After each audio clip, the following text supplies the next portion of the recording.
Kahit hindi mo na district, sa section lang muna mga kapatid. Dahil alam ko na hindi pa tayo ganun si budget. Pero ma-establish natin yan mga kapatid. No? Lalo na kung darating na ang aking may bahay. No? So at least mga kapag di ba Sister Lea? Ma-establish natin yan para at least ang mga grupo ng kananayan din ay sila po ay talagang ma-establish. No? At sa mga kalatayan, at least meron nang kasama si brother dito. No? At yung iba pang mga kalatayan natin. Sa mga gustong sumunod, sabi lang kayo. Okay? So, ang youth is May 6 and 7. So, kailangan natin na maghanda, mga young people. Siya po ay gaganapin sa SMX. No? SM Clark Convention Center ng SM Clark, Pampanga. Uy, Pampanga. So, Angeles City. So, meron po tayo, magpo-provide po tayo ng atin pong sasakyan, or billing. At please, ang desire ko, sana kahit umabot tayo ng 10. Mas masaya na yun. Umabot tayo ng 10. Okay, so prepare yung budget natin. Prepare din po tayo mga kapatid. Okay? So, sa walang pagtatagal, mga kapatid, tayo po ay dadako sa salita ng atin pong Panginoon. Mga kapatid. Amen. Are you ready? Amen. Ang salita ng Diyos.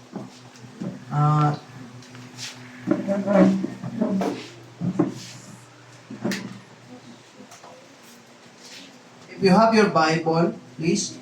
Siyempre, nais ko palang patuloy na i-welcome Mr. Jana. Tulungan natin ang Panginoon. Siyempre, ang ating kasama, mga kapatid, si Sister Julia, mga kapatid pa po ng Diyos. Kung alam nyo lang gaano kasaya si Pastor kapag kayo ay nakikita. Yun na. Lalo na ang Diyos, mga kapatid. Amen. Amen. Lalo na kapag tayo ay nasa simbahan, mga kapatid. So, if you have your Bible, please open with me, mga kapatid. Hanapin niyo muna ang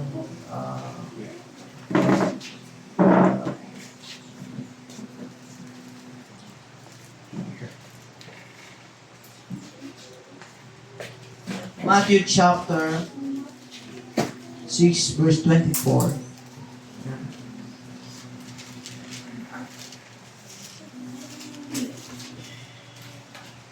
Sabi niya, Matthew chapter 6 verse 24. Okay. No man can serve two masters, Amen. for either he will hate the one and love the other, or else he will hold to the one and despise the other. He cannot serve God and Mammon.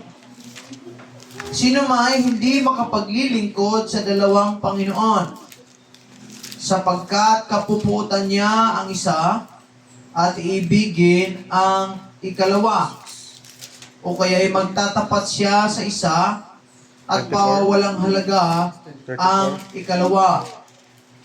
Hindi kayo makapaglilingkod sa Diyos at sa mga kayamanan. No? So ngayong umaga, mga kapatid, sinasabi ng atin pong binabasa na hindi tayo makapaglilingkod sa dalawang Panginoon. Amen. Amen. In Deuteronomy chapter 6 verse 4 to 5. Pakibasa. Deuteronomy chapter 6 verse 4.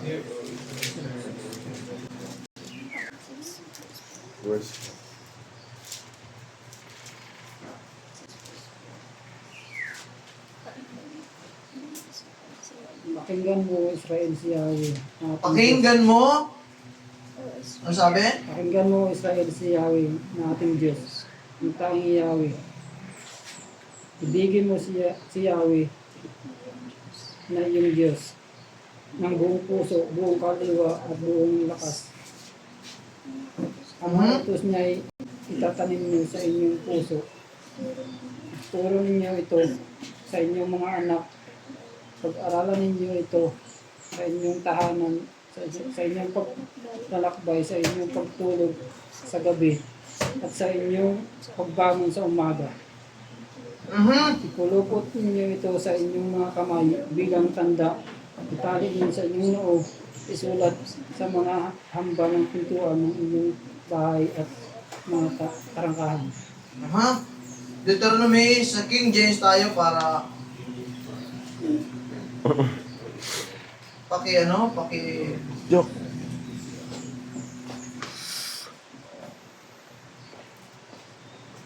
walang ito na lang, basahin ko mga kapatid, medyo English kasi yung akin. 6 verse 4 to 5. Sabi niya,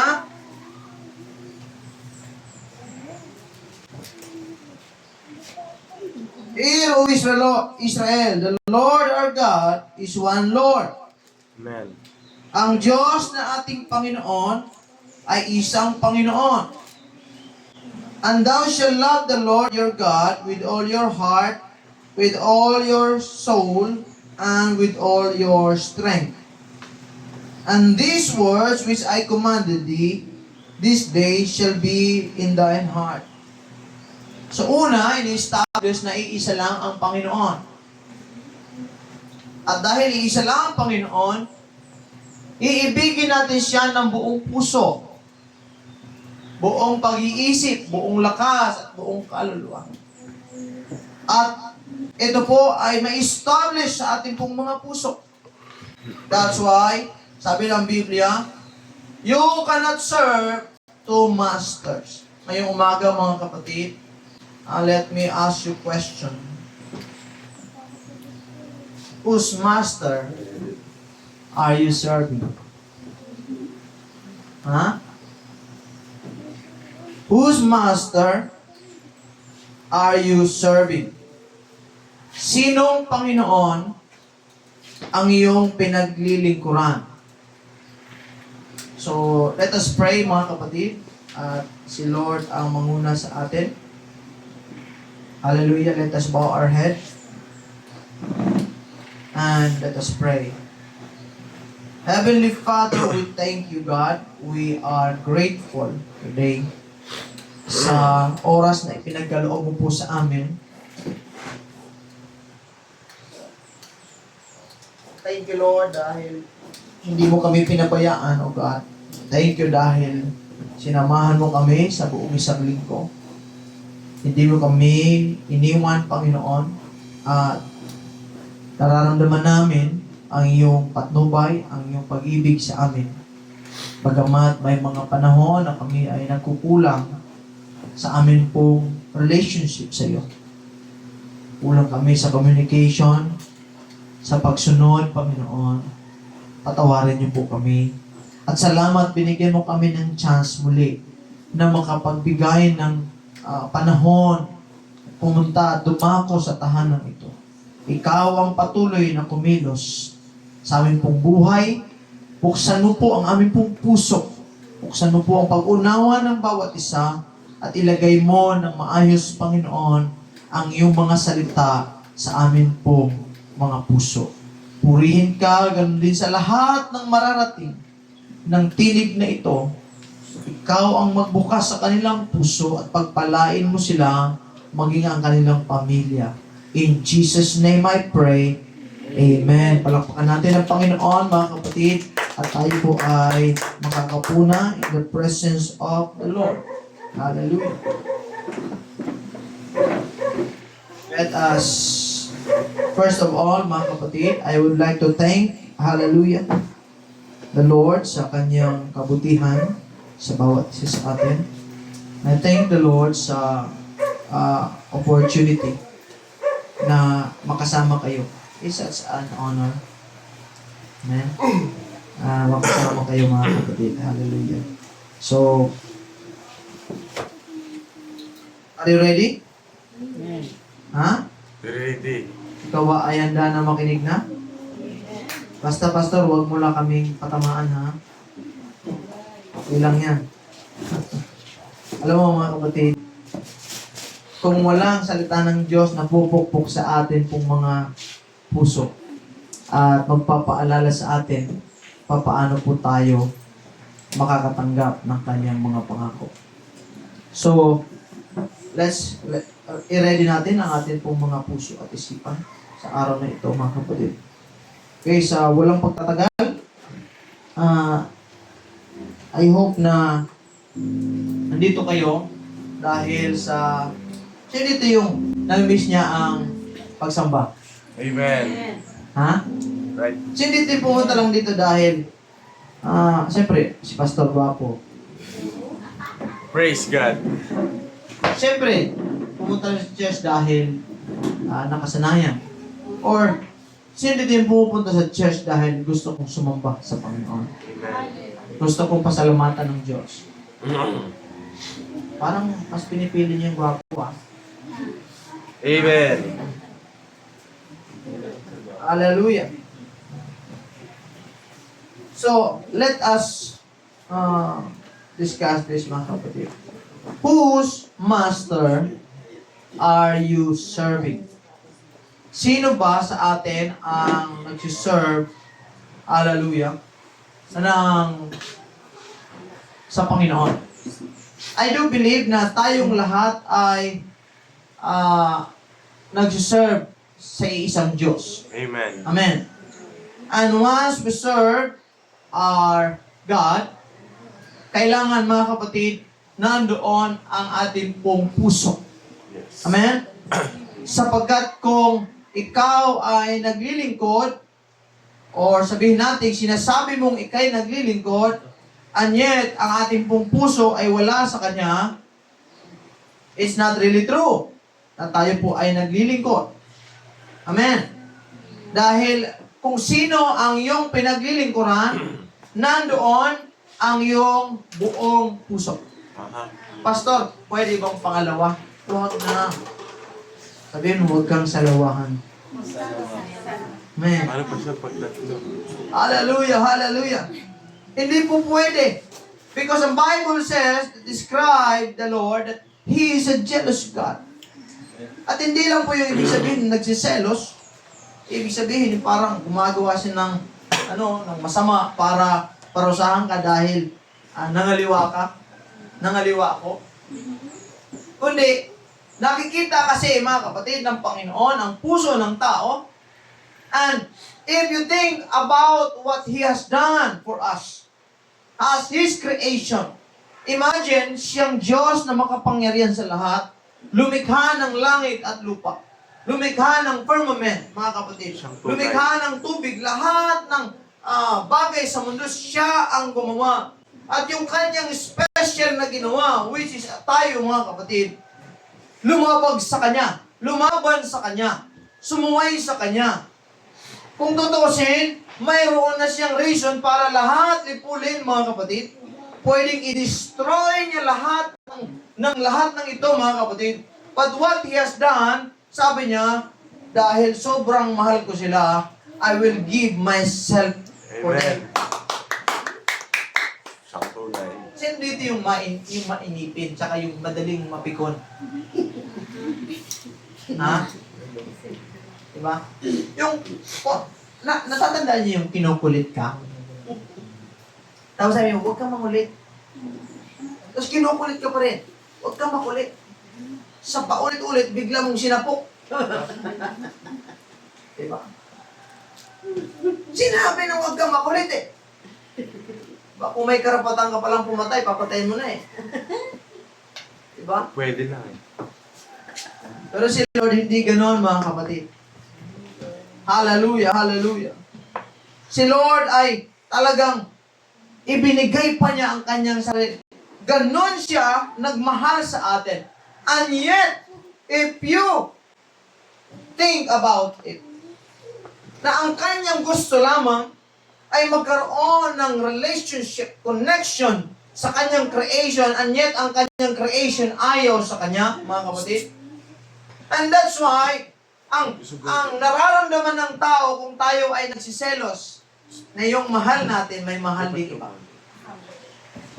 Yung mahal mo, hindi ka mahal. Yung gusto mo, may gustong iba, mga kapatid. Yung pinagpuyatan mo, may kapuyatang iba, mga kapatid. Hallelujah. Yung kausap mo gabi-gabi, mayroon din palang kausap gabi-gabi sa iba. Question. Nakakaramdam ka ba ng selos? Yes. Ganon ang Diyos, mga kapatid. Normal niya. Ganon ang Diyos. Hindi tao. Na yung creation niya, mga kapatid, mas pinapahalagahan yung kanyang mga nilikha, yung mga bagay-bagay na sa pagmamayari ng Diyos. Kumbaga parang sinasabi natin, mas mahalaga itong creation mo, Panginoon, kaysa sa iyo. At marami pong mga bagay ang pwedeng pinapalit natin madalas sa Diyos. Tama? Right. Minsan, pinapalit natin sa Diyos, trabaho. Amen. Siyang tunay. Minsan, ang pinapalit natin sa Diyos, ang atin pong mga pag-ibig. Never. Minsan, ang atin pong pinapalit sa Diyos, ang atin pong mga negosyo.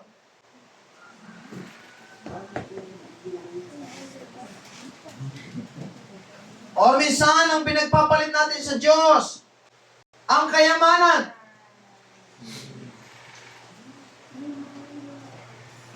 And yet, sinasabi pa rin natin, tayo ay naglilingkod sa Diyos at tayo ay sa Diyos. Pero ang Biblia po, malinaw na sinasabi ng ating Panginoon, hindi ka pwedeng makapaglingkod sa dalawa. Hindi mo pwedeng gawing master, gawing mong Panginoon ang pera. Na kung saan, paano nagiging Panginoon ito? Nagiging Panginoon siya kapag pinagpapalit mo ang oras mo sa Diyos sa paghanap ng pera. Pinagpapalit mo ang natitira mong panahon para sana sa pagsamba, pasasalamat sa Diyos sa pera na meron tayo. Pinagpapalit mo ang Diyos sa mga bagay na nilikha lamang ng Diyos kaysa sa Kanya. Kaya nga ang sabi ng Biblia, either kapuputan mo ang isa at mamahalin mo ang isa. Kaya ang tanong ko sa inyo, sino ang inyong pinaglilingkuran? Anong Panginoon? Because we are living in today's world na marami pong Panginoon ang tao. Isa sa mga Panginoon natin, ang ating pong mga sarili. Minsan, hindi mo nababantayan. Ang Panginoon mo na ay yung feelings mo. Ang ibig sabihin ng Panginoon, siya ang nag-o-overrule sa iyo. Siya ang nagli-lead sa iyo. Siya ang palaging nasusunod sa iyo. Kaya madalas, o sabihin natin minsan, sa buhay, ang laging nasusunod ay ang atin pong mga sarili. Sino ang Panginoon ang pinaglilingkuran mo? Yung nararamdaman natin. Amen. Parang wala akong kausap. Amen. Na kahit malinaw na sinasabi sa banal na kasulatan na siya ay ibigin ng buong mong puso, buong mong pag-iisip, at buong mong kaluluwa. Malinaw po sa Biblia na yan ay utos ng Diyos at siya lamang ang paglilingkuran mo. Pastor, mahalaga ba yung sarili? Mahalaga ba ang pera? Mahalaga ba ang pamilya? Mahalaga ba yung pilisyo? Yes, mahalaga yan. Pero hindi sinabi ng Biblia na yan ang unahin mo. Yan ang paglingkuran mo. Na yan ang mag-overall ng lahat ng bagay. The Bible says, seek ye first the kingdom of God and His righteousness. Amen. Unahin mo ang kaharian ng Diyos at ang kanyang katwiran at lahat ng bagay na ito ay daragdag sa iyo. Amen. Papikin mo yung katabi. Sabihin mo, totoo yun. Hallelujah. Hallelujah.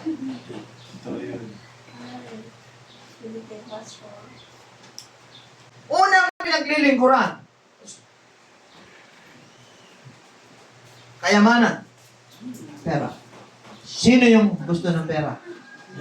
Taas nga kamay ng gusto ng pera. Gusto lang, gusto lang. Lahat tayo. Pastor, ikaw ayaw ko ng pera. Ayaw ko dahil wala. Diba? Lahat tayo. Mahalaga ang pera. Mahalaga ang pera. Kasi lahat tayo mga kapatid, bawat kilos natin ngayon, kailangan ng pera. Amen. Uwi ako. Iinom ka ng tubig, may pera kailangan. May 10 ka. Robot. Amen. Parang wala pa yatang umiinom ah. Meron pa siya dalawa. Magsasalita ka. Pera. Lahat kailangan. Amen? Lalakad ka. Pera. Gasolina. Ano oras pa ako? Lahat. Hindi ko sinasabi na ang pera ay masama. Pero to the point na ang pera ay mas mahalaga kaysa sa oras natin sa Diyos, diyan po napapasama ang tao. Amen. Amen. Hindi po kasapin dito kung may pera ka o wala. Sa mundo, ganun ang mundo. Nire-respeto ka ng mundo kapag ka may pera ka. Totoo yan. At kailangan, meron tayo mga kapatid. Pero hindi po yan ang value na tinuturo ng salita ng Diyos. Ang tinuturo mga kapatid, ng salita ng Panginoon ay ating paglingkuran ang Diyos. Amen. Nag-iisang Diyos sa atin pong mga buhay. At ang kanyang pangako ay idaragdag ang lahat sa atin. Amen. In the world, there are so many gods. Kung titingnan mo, ang Greeks, napakadami. Ang India, napakadami. Amen? Sa Christian, meron ding iba. Sabihin nila ito, isa lang ang Diyos, pero 3. I'm speaking, naka ano ba tayo? Sabi nyo, isang Diyos, pero 3. Diba? 3 persona yan, magkakahiwalay yan. Sino ang pinaglilingkuran mo? Sabi niya, silang 3. Ilan sila? Isa. Isa sila? Bakit mo ginamit yung salitang sila? Iisa sila o isa sila? Isa sila. Kaya nalilito yung iba eh. Ha, kapatid? Simple na sinasabi ng Biblia. Iisang Panginoon, walang iba, na ibinigay sa silong ng langit, na sukat nating ikaliligtas ang pangalang Jesus. Yan ang ating tagapagligtas, mga kapatid. Ang Diyos na makapangyarihan sa lahat, nagkatawang tao at niligtas tayo, mga kapatid, sa ating pong pagkakasala upang makamit natin ang buhay na walang hanggan sa mga sumasampalataya at tumanggap sa Kanya.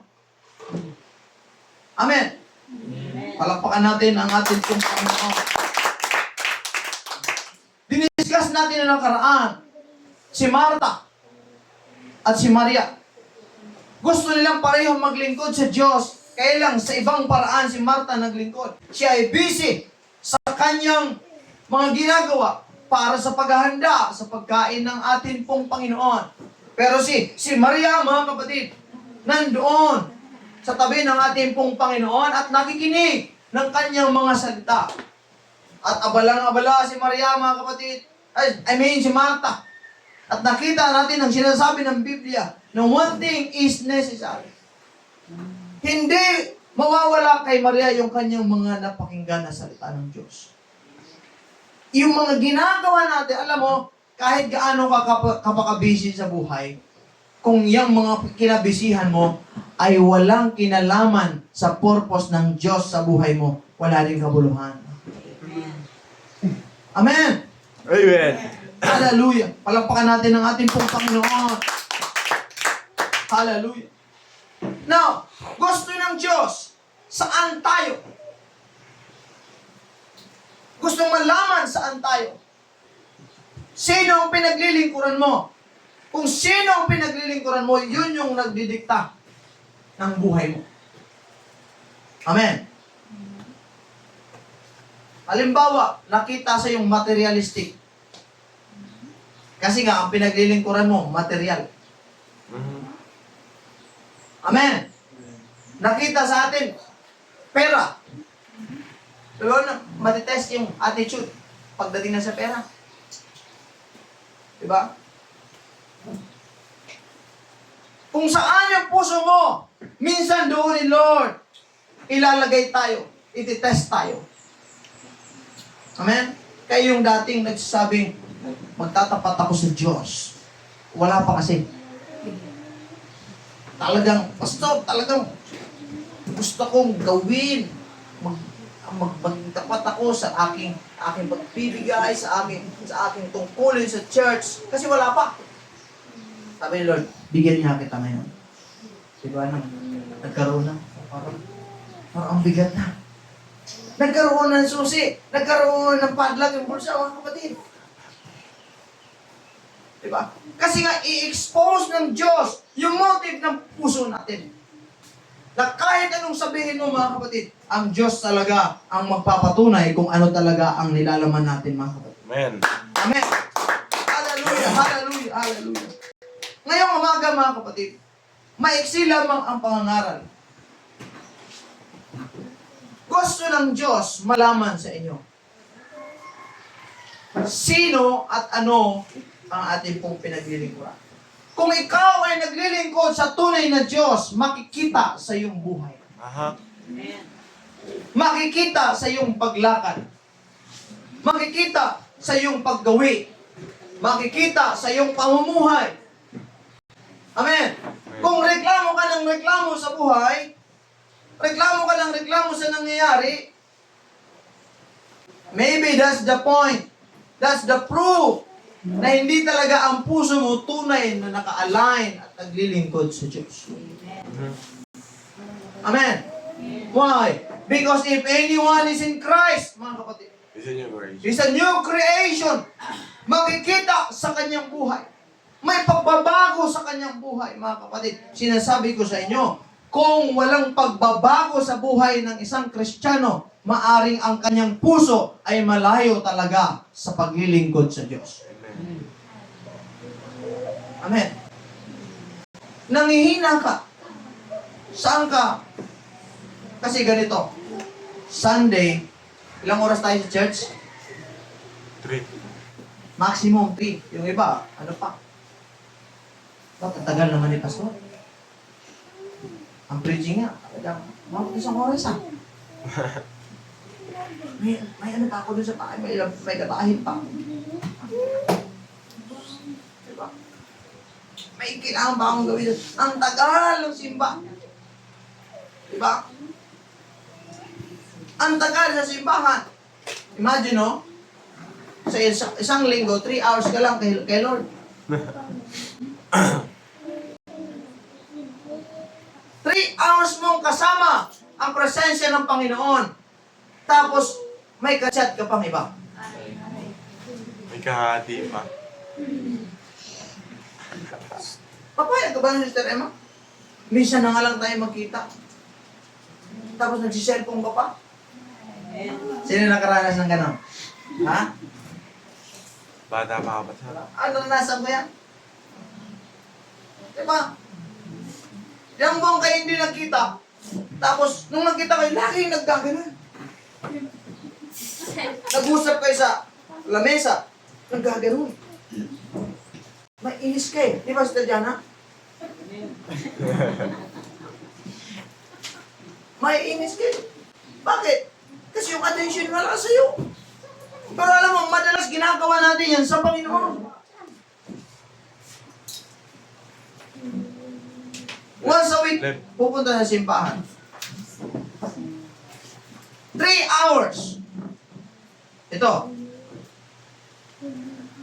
Excuse me ha, wala akong pangalan, babanggitin. Yung cellphone. Kung hindi mag-cellphone, matutulog. 3 Kung hindi mo makipagkulitan. Tapos, okay. Hello! This is for everybody. Alam mo, nakakita ko si Bang Chester. Amen. That's why it is true na sasabihin talaga ng Diyos, I am a jealous God. Minsan lang tayo sa presensya ng Diyos sa simbahan. Tapos kukuhaan natin. Diba? Oh, hallelujah, hallelujah. Paano tayo nalago? Amen. Paano ni Lord ibibigay yung mga pinagpipray natin, mga kapatid? Yes, umiiyak tayo sa Panginoon. Alam mo, si Lord hindi nagbabase sa ano mo lang, emotion. Hindi nagbabase. Nagbabase ang Diyos sa ating pong mga galaw. Amen. Sa ating pong mga gawa. Amen. Amen. Palampakan natin ang ating pong Panginoon.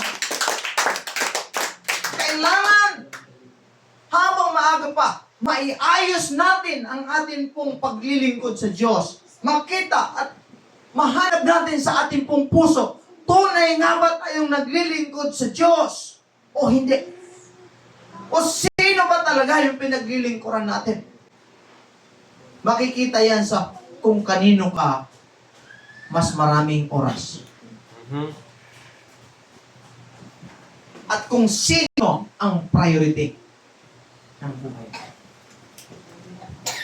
Sa oras mo, sa resources, sa sakripisyo, sa effort, makikita yan kung sino talaga ang iyong pinaglilingkuran. Amen. Kaya kapag ka naglingkod ka sa kayamanan, sinasabi nga, make sure na kung ang kayamanan ang pinaglilingkuran mo, kapag ka naghihingalo ka na, sasabihin mo sa kayamanan, tulungan mo ako, Aha. kayamanan. Aha. Kapag ka nandun kayo sa panahon ng problema, sa pamilya, sa kalusugan, sasabihin mo, kayamanan, please, maawa ka. Kung ang pinaglilingkuran mo ay iyong pamilya kaysa sa Diyos, ang inuuna mo ang pamilya kaysa sa Diyos, make sure na kapag ka dumating yung panahon, sasabihin mo sa pamilya mo, bigyan mo ako ng hininga.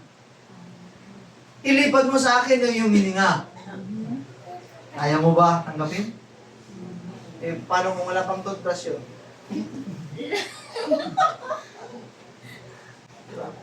Di mo kaya. Bad breath.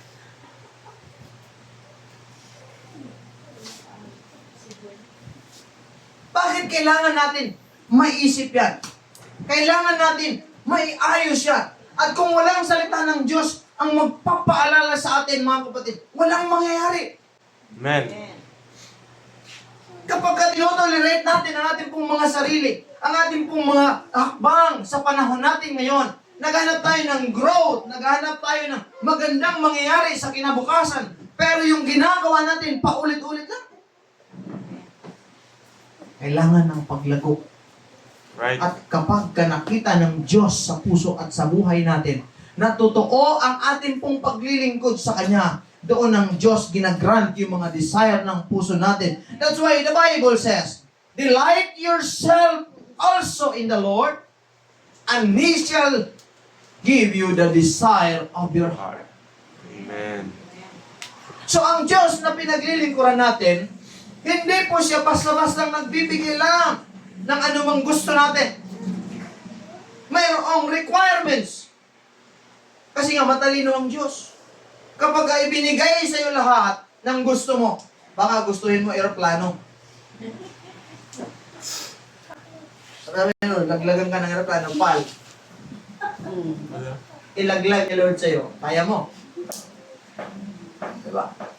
Lord, bigyan mo ako ng ganito, bigyan mo ako. Sabi ni Lord, para saan? Lord, para sa ganito pa. Sabi ni Lord, bigyan mo ako ng dahilan. Isa, dalawa. Bakit ka bibigyan? Diba? Sabi ni Lord, sabi mo, kasi kailangan ko. Sabi niya, oh nga, alam kong kailangan mo, ikaw makikinabang. Ano ang pakinabang ko? Ha? Ano ang pakinabang ko?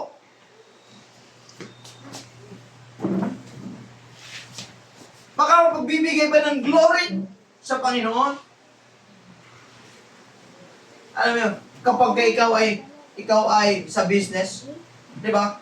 Kada businessman, hindi ka nag-iisip ng ano yung magiging pakinabang nito sa akin. Kung gusto mo maging successful. Isa yan sa mga natutunan ko. Kung maging successful ka sa lahat, hindi po pwede ano yung isipin, ano yung pakinabang sa iyo nito. Anong isipin mo? Ano yung pakinabang nito sa mga bibigyan mo?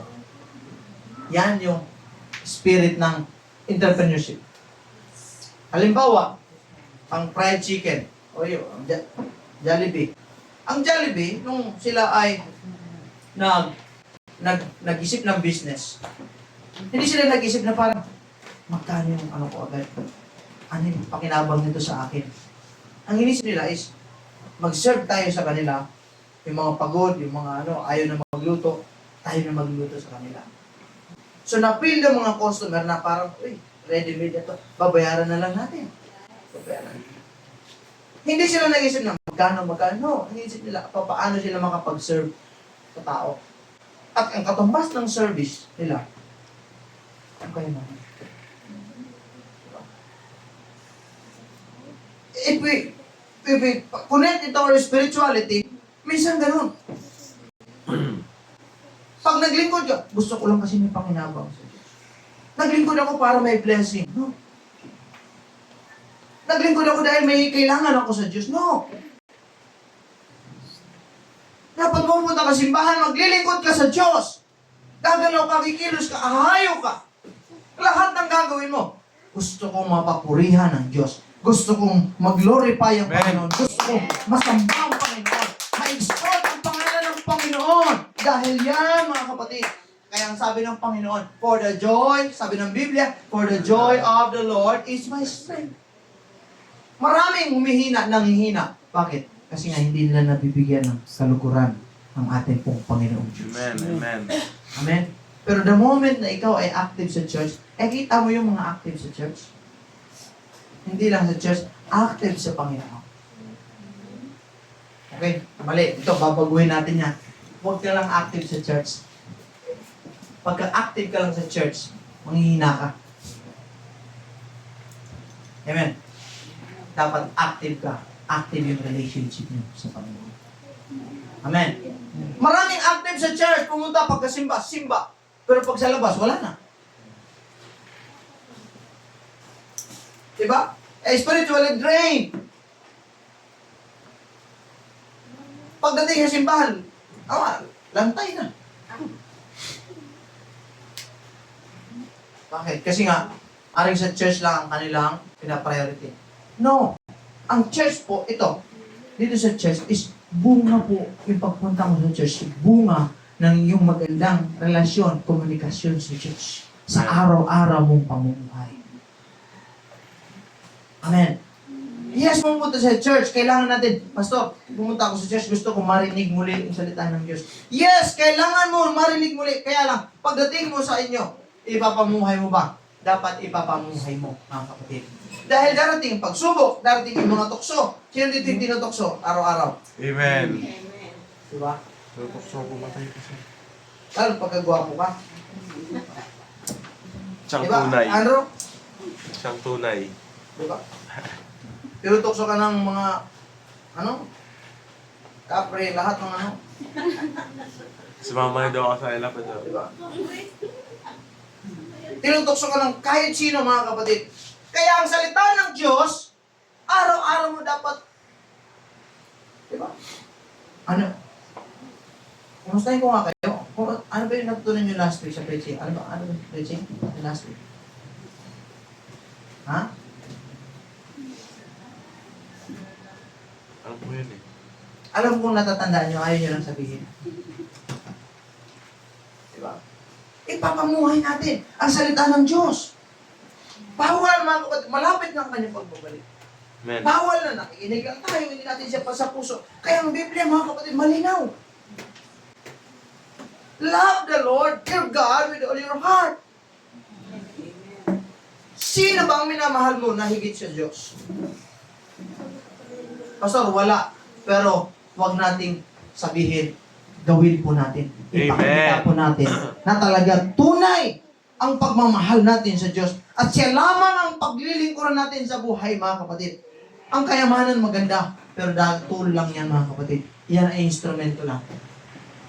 Ang relasyon ay maganda, pero dapat instrumento lang ang relasyon mo para sa paglapit mo sa Amen. Diyos. Ang pamilya mo, magandang blessing yan. Pero ang pamilya mo, dapat isa yan sa mga susi na mas mapalapit ka sa Diyos. Ang material na bagay, good yan, mga kapatid. Pero dapat yan ay magiging susi, instrumento para mas mapalapit ka sa Diyos. Nagkaroon ka ng motor. Yung motor mo, yung may naglalayo sa Diyos. Dapat din yun. Dati, di ba? Naglalakad. Ilang kilometro lakad papunta sa simbahan. Putik-putik pa. Brother dito. Tapos grabe mga kapatid, pag pumunta kami sa simbahan, talagang nakano lang. Kailangan yung putik hanggang dito. Dito hanggang dito si Sarlea. Snow. Tapos yung nakabag pa, tapos kapag uulan, talagang mayroon pa silang kapote. Pupunta sa simbahan. Dumating yung panahon na semento yung kanilang kalsada. Nagkaroon siya ng motor. Yun, hindi na makapunta sa simbahan. Tinataman. Doon mo maintindihan na bakit minsan ang Diyos hinahayaan tayo sa kahirapan. No? Dahil minsan, sa pamamagitan lamang ng paghihirap, doon natin lagi ang Diyos maalala. At doon natin ang Diyos mapaglingkuran ng maayos. Pero hindi na kailangan. Dapat kung natutunan mo na, pinagpala ka, mahirap ka nga, kaya mong paglingkuran ng Diyos, lalo na kung pinagpala ka na. Amen. Amen. Kaya may mahirap ka, magtapat ka sa Diyos, pagpapalain ka ng Diyos. Amen. Pero ang Diyos, alam mo, nakakita ang Diyos. Pagka pinayaman ko to, si brother. Sa unahan kasi alam na ng Diyos eh, lalayo to. Hindi. Ako hindi. Diba? Hindi. May nagsabi sa Yayaman akin, tayo lahat. Pastor, pagka ako nagkasasakyan, sabi ko, Brad, pagka nagkasasakyan ka, sinasabi ko sa'yo, tatlo asawa mo. Nagkatotoo. Hindi, Pastor. Never mangyari yan. Cross my heart. Ganun pa. O, tingnan mo. Motor pa lang, dalawa na.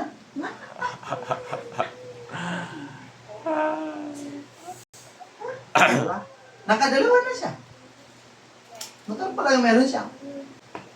Huwag ka magsalita. Kasi ang Diyos nakakaalam. Sa unahan pa lang alam na ng Diyos. Kaya diyan, even if you cry, kahit lumuha ka pa ng dugo, sa harapan ng Diyos.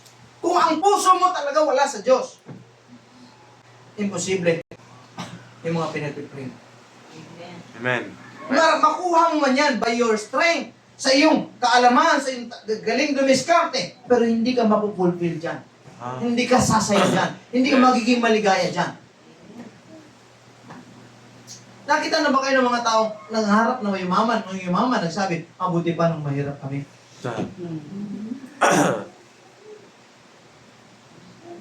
Diba? Nakita na ba kayo ganun? Walang kabuluhan pala. No, natamasa niya lahat. Sabi niya, sayang. Akala ko, kayamanan ko, ang kasiyahan ko. Hindi pala. Sa'yo.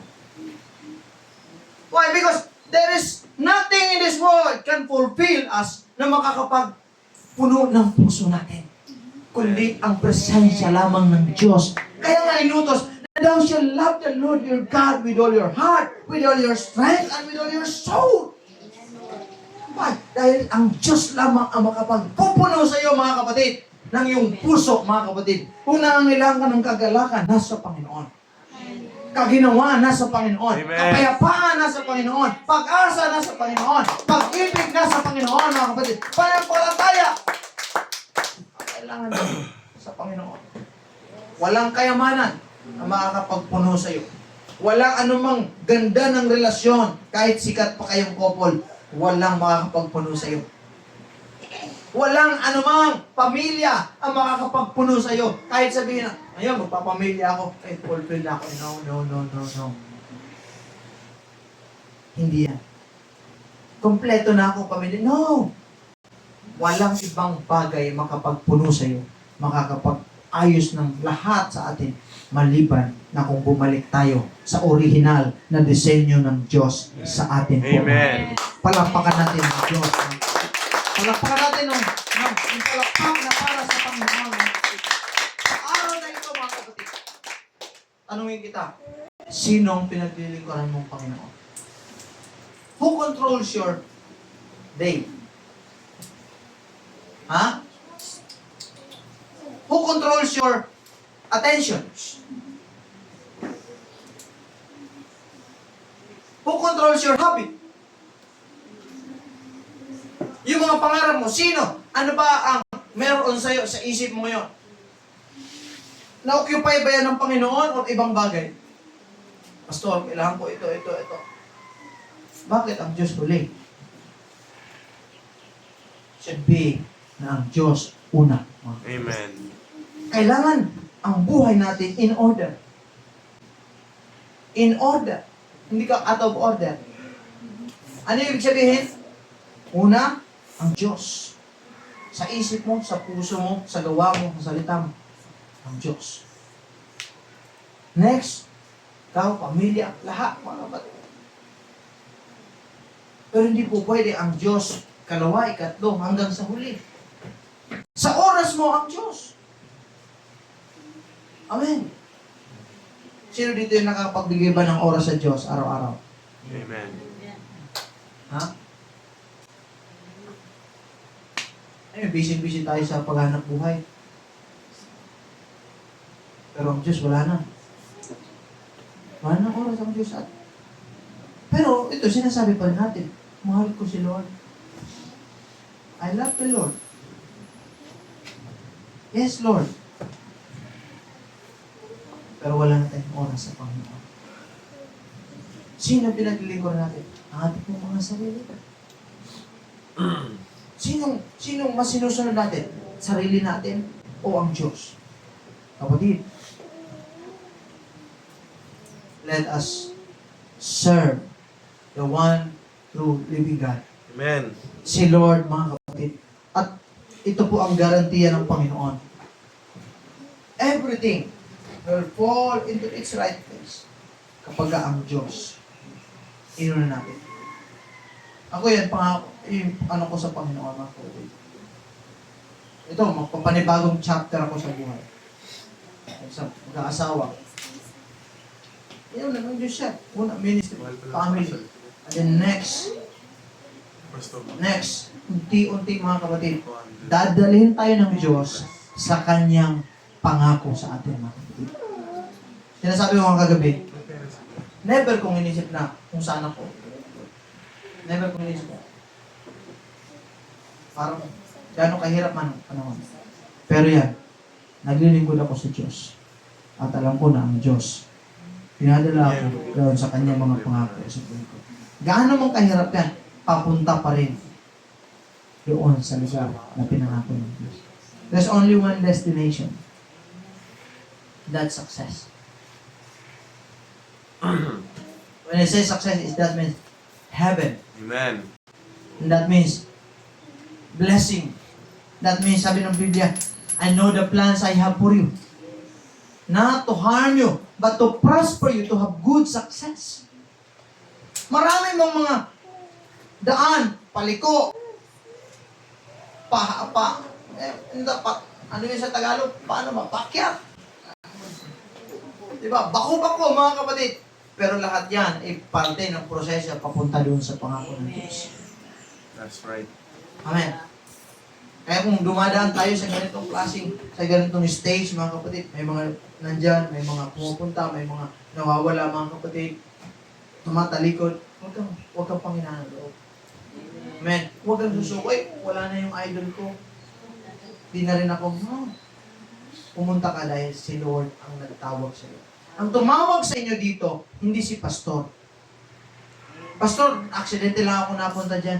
No, tinawag ka ng Diyos sa lugar na ito, mga kapatid. Kaya paglingkuran mo ang Diyos, saan ka man ilagay ng Panginoon, dito ka nilagay ng Diyos. Paglingkuran mo at maging tapat ka sa isang Diyos, mga kapatid. Hallelujah. Tumayo tayong lahat sa umagang ito, mga kapatid. Hallelujah.